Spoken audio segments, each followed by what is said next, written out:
Cuando hablamos acerca de doctrina debemos preguntarnos qué es doctrina.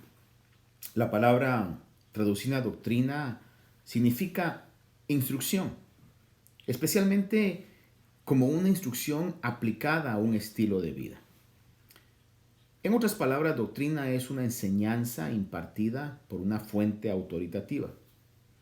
En la Biblia, como nuestra máxima autoridad, la palabra doctrina siempre se refiere a áreas de estudio espiritual. La Biblia dice de ella misma, en 2 de Timoteo capítulo 3, verso 16, que toda la escritura es inspirada por Dios y útil para enseñar, para reprender, para corregir, para instruir en justicia. Debemos ser cuidadosos en lo que creemos y aquello que presentamos como verdad. 1 Timoteo 4:16, el apóstol Pablo dice a Timoteo: ten cuidado de ti mismo y de la enseñanza, persevera en estas cosas, porque haciéndolo asegurarás la salvación tanto para ti mismo como para los que te escuchan. La doctrina bíblica nos ayuda a entender la voluntad de Dios para nuestras vidas. La doctrina bíblica nos enseña la naturaleza y el carácter de Dios, como lo dice en Salmo 92. Antes que los montes fueran engendrados y naciera la tierra y el mundo, desde la eternidad y hasta la eternidad, tú eres Dios. El Salmo 97:2 habla de Dios y dice que nubes densas, tinieblas le rodean, justicia y derecho son el fundamento de su trono. Y como leemos en Juan 4:24, dice que Dios es espíritu y los que le adoran deben adorarle en espíritu y verdad. La doctrina bíblica nos enseña el camino de salvación a través de la fe. Efesios 2, 8, 9 dice que por gracia hemos sido salvados por medio de la fe, no de nosotros mismos, sino que es un regalo de Dios, no por obras, para que nadie se gloríe. Romanos 10, 9 nos da la clave y dice que si confesamos con nuestra boca a Jesús por Señor y creemos en nuestro corazón que Dios le resucitó de entre los muertos, seremos salvos, porque con el corazón se cree para justicia y con la boca se confiesa para salvación. La doctrina da instrucción a la iglesia. Por ejemplo, Pablo, hablando en 1 Corintios capítulo 14, verso 26, dice: ¿qué hay que hacer pues, hermanos, cuando os reunís? Cada cual aporte salmo, enseñanza, revelación, lenguas o interpretación, que todo se haga para edificación. También hablándole a Tito, en el capítulo 2 de la carta de Tito, versículo 1 en adelante, dice de una manera muy específica: pero en cuanto a ti, enseña lo que está de acuerdo con la sana doctrina. Los ancianos deben ser sobrios, dignos, prudentes, sanos en la fe, en el amor, en la perseverancia. Asimismo, las ancianas deben ser reverentes en su conducta, no calumniadoras ni esclavas de mucho vino, que enseñen lo bueno, que enseñen a las jóvenes a que amen a sus maridos, a que amen a sus hijos, a ser prudentes, puras, hacendosas en el hogar, amables, sujetas a sus maridos, para que la palabra de Dios no sea blasfemada. Asimismo, exhorta a los jóvenes a que sean prudentes, muéstrate en todo como ejemplo de buenas obras, con pureza de doctrina, con dignidad, con palabras sana e irreprochable, a fin de que el adversario se avergüence al no tener nada malo que decir de nosotros. Exhorta a los siervos a que se sujeten a sus amos en todo, que sean complacientes, no contradiciendo, no defraudando, sino mostrando toda buena fe, para que adornen la doctrina de nuestro Salvador en todo respecto. La doctrina bíblica nos da estándares o medidas de santidad para nuestra vida. Primera de Pedro capítulo 1, versículo 14 al 17, dice: como hijos obedientes, no os conforméis a los deseos que antes teníais en vuestra ignorancia, sino que así como aquel que os llamó es santo, así también sed vosotros santos en toda vuestra manera de vivir, porque escrito está: sed santos, porque yo soy santos. Y si invocáis como Padre a aquel que imparcialmente juzga, según la obra de cada uno, conducíos en temor durante el tiempo de vuestra peregrinación. Primera de Corintios capítulo 6, versículo 18 al 20, da instrucciones y dice: huid de la fornicación, porque todos los demás pecados de un hombre o que el hombre comete están fuera del cuerpo, pero el fornicario peca contra su propio cuerpo. ¿O no sabéis que vuestro cuerpo es el templo del Espíritu Santo que está en vosotros, el cual tenéis de Dios, y que no sois vuestros? Pues por precio habéis sido comprados. Por tanto, glorificad a Dios en vuestro cuerpo y en vuestro espíritu, los cuales son de Dios. Cuando aceptamos la Biblia como la palabra de Dios para nosotros, como lo dice en 2 de Pedro capítulo 1, que ninguna profecía de la Escritura es asunto de interpretación personal, pues ninguna profecía fue dada jamás por un acto de la voluntad humana, sino que hombres inspirados por el Espíritu Santo hablaron de parte de Dios.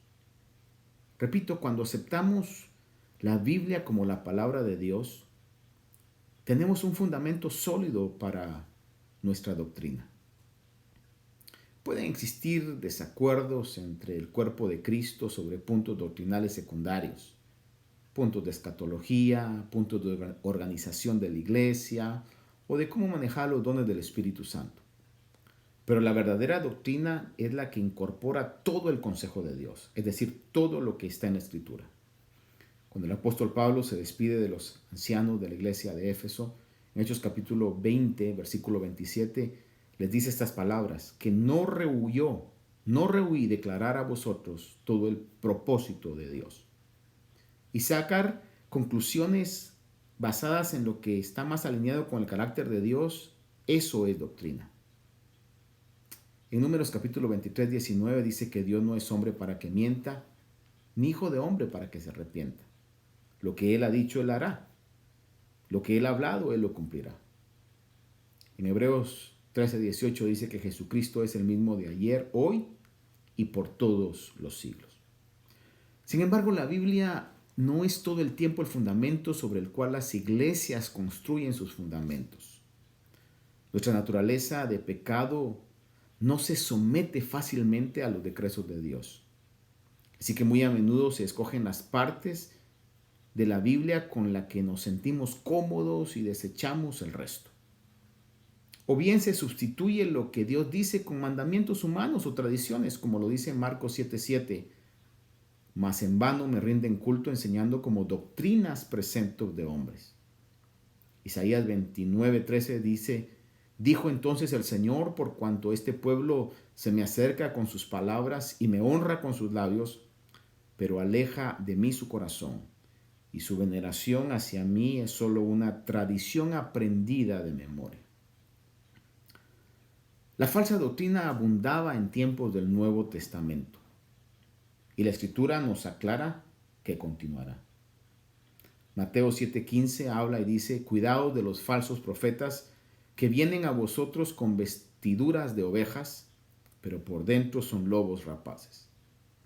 En 2 Pedro 2:1 dice que se levantaron falsos profetas entre el pueblo, así como habrán también falsos maestros entre vosotros, los cuales encubiertamente introducirán herejías destructoras, negando incluso al Señor que los compró, trayendo sobre sí una destrucción repentina.